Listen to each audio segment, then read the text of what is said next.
Assalamualaikum warahmatullahi wabarakatuh.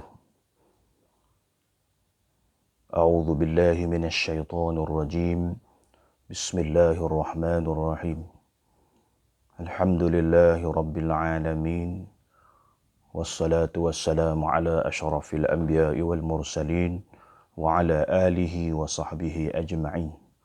Allahumma salli ala sayyidina Muhammadin wa ala alihi wa sahbihi ajma'in. Amma ba'du.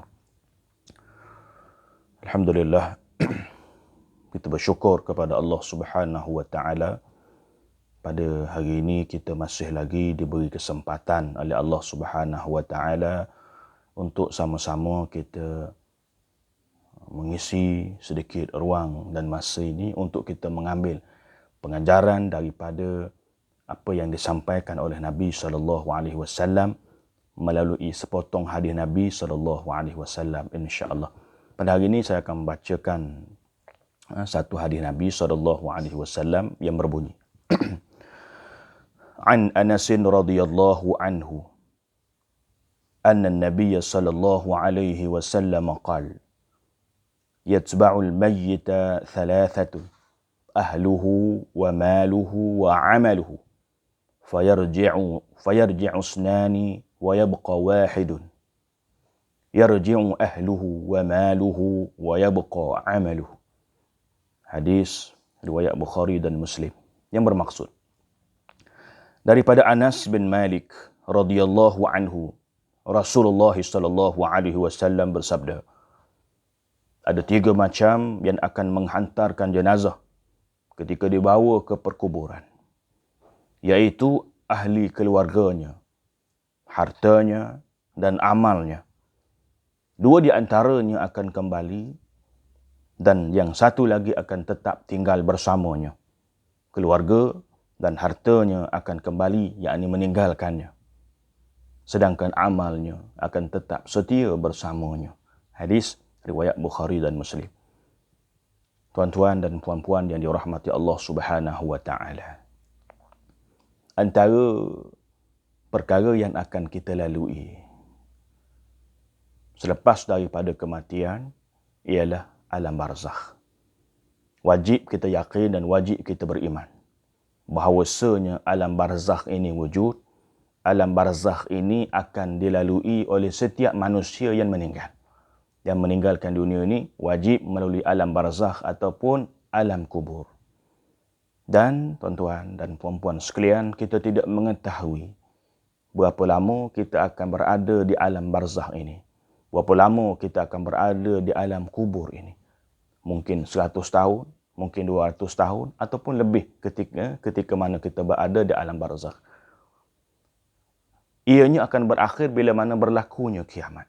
Artinya, kita berada di alam barzakh ini dalam tempoh yang kita tidak ketahui berapa lamanya, dan sudah tentulah kita akan berada keseorangan.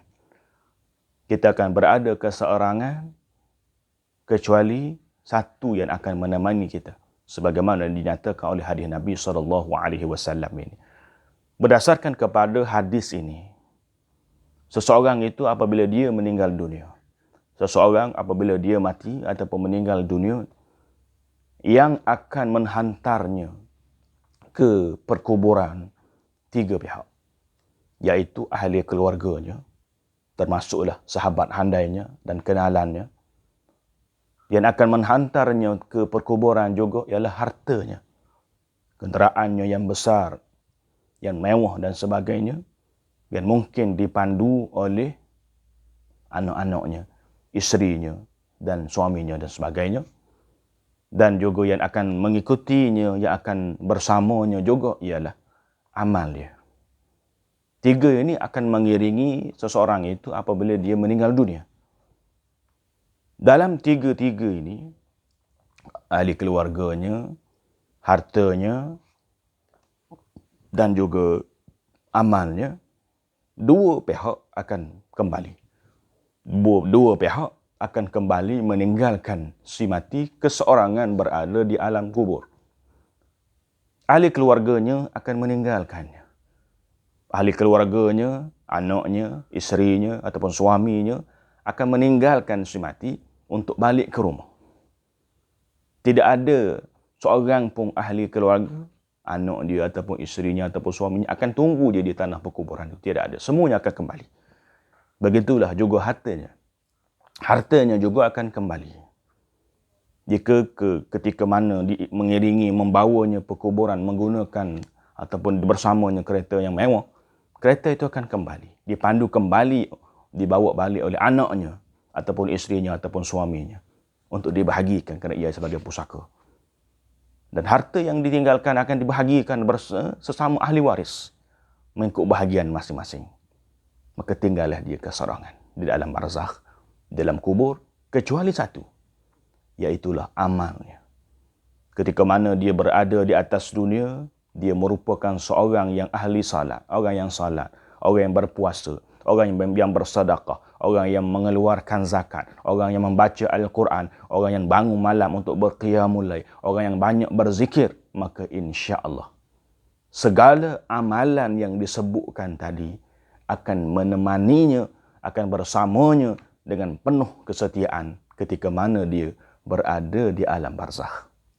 Maka beruntunglah mereka-mereka yang berada di atas dunia ini, mereka-mereka yang hidup di atas dunia ini, menggunakan kesempatan yang ada untuk beribadat kepada Allah Subhanahu wa taala, untuk mencari bekalan, untuk mencari amal, untuk melaksanakan ataupun melakukan amal ibadat, insya-Allah amal ibadat dia, insya-Allah bekalan yang dia kumpulkan semasa di mana dia berada di atas dunia, kebaikan yang dia buat semasa mana dia berada di atas dunia akan bersamanya, menemaninya ketika mana dia berada di alam barzakh, dan insya-Allah dia tidak akan berada dalam kesunyian. Sebaliknya, amalan ini akan menyebabkan dia mendapat nikmat-nikmat kubur ataupun nikmat-nikmat ketika mana dia berada di alam barzakh. Maka marilah sama-sama kesempatan yang masih ada ini untuk kita meningkatkan amal ibadat kita. Mudah-mudahan insya-Allah akan bersama kita, akan menemani kita dengan penuh kesetiaan ketika mana kita berada di alam barzakh nanti insya-Allah. Aqulu qawli hadza wa astaghfirullahal azim li wa lakum. Assalamualaikum warahmatullahi wabarakatuh.